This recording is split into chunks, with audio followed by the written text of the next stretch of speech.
I make this kind of reasonably pleasant, if a little strange, culture. I mean, it has slaves, right?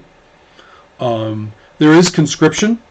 So if you go and, I mean, every certain number of people have to go off and like be with the soldiers who guard the city. Okay. Most of the time, you hardly do anything. What is conscription, by the way? I don't understand. Oh, conscription means you have to go and serve in the military. Oh, Right. obligatory Right. duty. Okay. But this is the holy city, you see. So that the conscription, the military service is very, very, very light. And it's mostly foreign soldiers are the ones who really have to do it.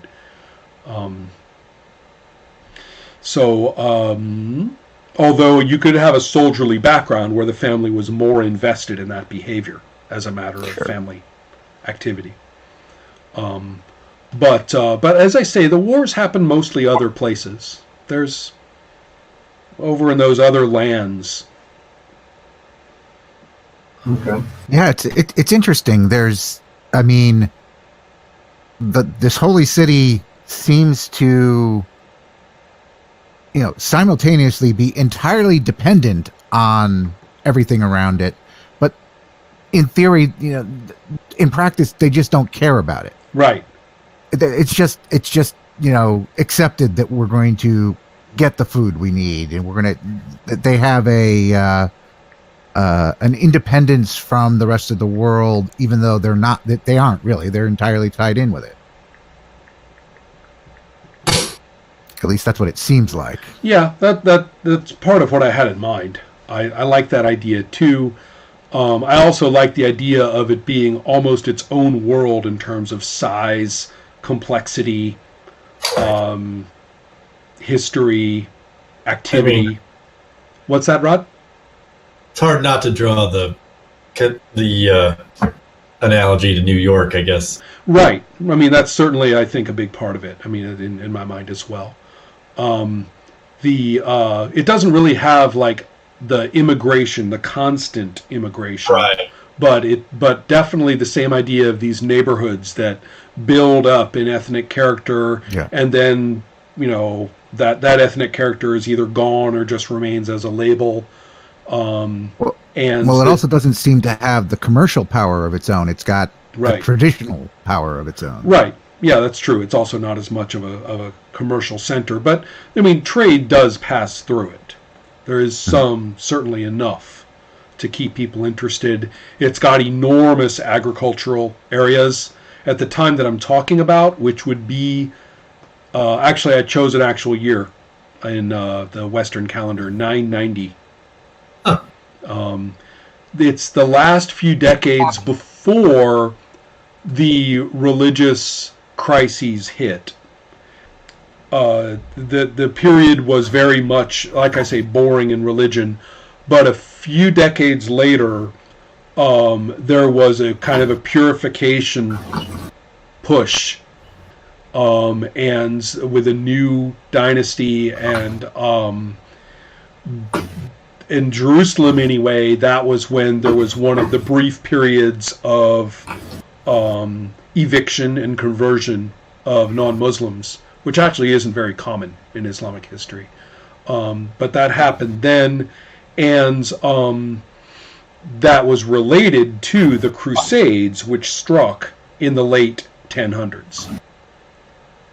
So therefore, this is before anyone else was thinking of a crusade as well. Also, if we were to just take the real world history, Orthodox Christianity and Islam, as far and to a lesser extent Judaism, were all present, active, and operative in Jerusalem and surrounding regions. So the idea of this layered religion is kind of what I have in mind as well. I mean, the idea of marshaling under a religious flag or for a religious purpose has not really occurred to people in the region for a very long time. Okay. Can I ask a question about the type of play you want to see in the game? Like, for instance, Yeah. in Circle of Hands, I just read the Circle of Hands like 10 days ago. Oh, really? How do you like it? Yeah. Yeah. It's good. I actually tried to create some characters. Yeah. There you go. Yeah. I'm trying to read the how to prepare Avengers section, but my question is like I read that once the Circle of the Circle of Knights go somewhere like an adventure, people of that place will learn about that before they arrive, Right. Uh-huh. and they have like some sort of authority to investigate what's going on. Well, not really. That's a little bit more like that's a little bit more like the game Dogs in the Vineyard, when they actually have some acknowledged authority. In Circle of Hands, people at least just know what the circle is. They might not Okay. know very well, but they at least know that there is something like that. Yeah, but people Right. may Here heard. it's very different. Here, you're just fucking crazy Yeah, that's what I was. as far as everybody else is concerned. There is no, so in fact, you're defying or breaking any kind of social expectation. You are, you're acting strangely. You're saying that woman or that person is possessed by a fiery demon that's going to kill us all. Right. You go and you take your boy, your disabled boy, and you go and you pay everybody you can and threaten everybody you can to keep him in this house safe. And keep people away from him. You're doing strange things. Okay. It's kind of like the if I have to compare to something in my mind, it's kind of like what Delta Green looks like. I suppose, yeah. That with Just the, kind yeah. of- And that's partly, yeah. Everyone else thinks that you're just like crazy, and also another way to look at it is if we were to go to religious history again, prophets aren't very well-adjusted people. They are notorious for leaving a perfectly comfortable lifestyle and going and living strangely and getting all excited about some ancient burial site. Yeah. And then you Yeah. say, why are you acting like that? And they say, don't you understand? The city is going to be destroyed. And you're like, all right, here's $1. Have a nice day. So, Yeah. The interesting piece here too is that there's nothing shared amongst the characters. well, there will be. There is the common adversary, and I think that that's going to pull things together quite fast. That's something. The actual conduct of play, such that the characters are coping with this. Remember, there's only one fire demon elemental thing that you roll Right. for. There's just one, and it can have multiple effects, but it is just one entity. I also want to emphasize that when you confront it, the degree to which it is a physical confrontation in reality is one of the features of the confrontation.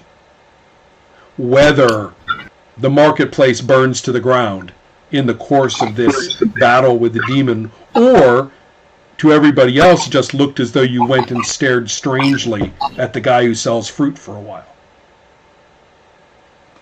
And, or it could just be that, or the whole marketplace could burn down because of this. It depends. So, those are... And there's a few other things I'm not too sure about. What are the sort of in-fiction specific social consequences of what you do, for example? I'm still playing with a lot of these ideas. Almost everything I know right now. Okay. Yeah. It definitely makes sense that in the course of play, if you have these other people who help you with this person, you're going to now start to develop some kind They're the of only people. They're the only people who are going to know exactly what you're talking about. Yeah. And so something's going to change from being just you to including them. And I also think it's going to be important that magic is going to be much, much more communal than in Circle of Hands. In other words, you can contribute to someone else's use of these objects. So, very quickly, working together for particular magical ways to confront the being is probably required and easily understood by the characters. If you have time, I have an opinion about that. Do you think that this game will allow like a culture that embrace tattoos, something like that? Embrace tattooing? Yeah. Tattoo. I hadn't really thought about it. Because you know what?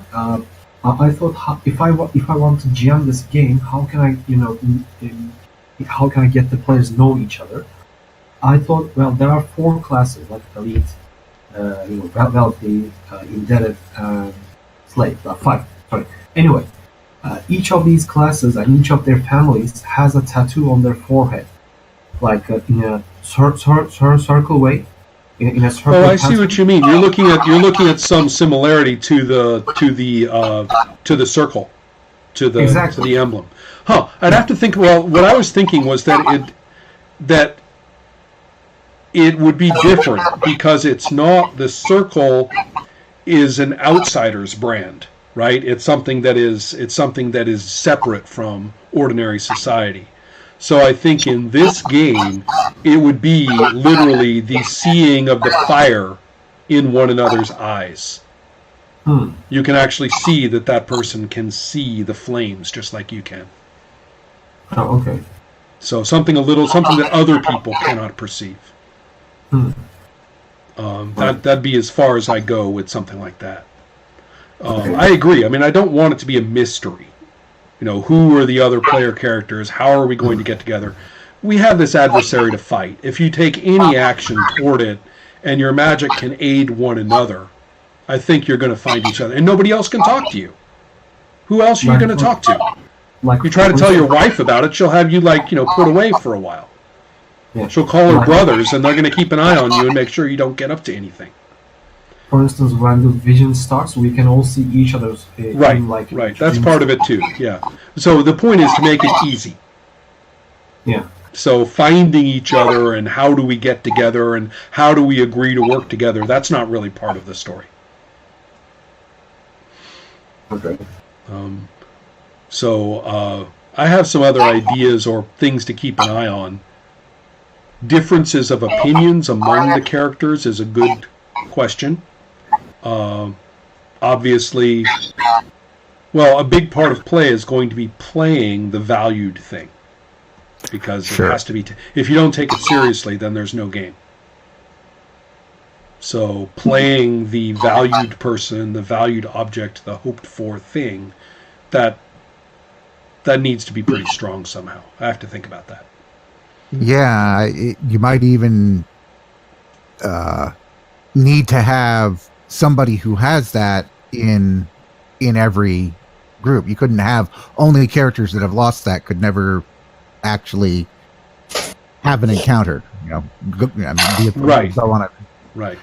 There always has to be somebody who has something to be endangered. Otherwise, absolutely. In fact, by definition, if everybody loses the thing that they love or care for, if every character playing loses it, then the city burns. That advances the clock all the way.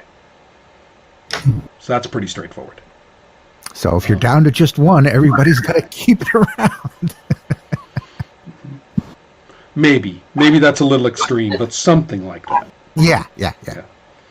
Well, no, but I think that's an interesting, possible strategy of, which character's valued thing is going to get preserved and which ones aren't. Sometimes you may have to make a hard choice in terms of helping. Sometimes you may be that choice of not. I mean, if somebody is doing something that requires a great deal of magical power and it's only to protect the loved thing and it's not actually stopping the creature, then are you going to help? Are you going to put everything you've got at risk for this? I think that's an important point. Well, anyway, that's about all I got. Thanks for taking a look at it. If you have any other thoughts, let me know. All right, I'll see you later. Thanks, Yeah. everybody. It was a lot of fun. I'll talk to you later. Talk to you later.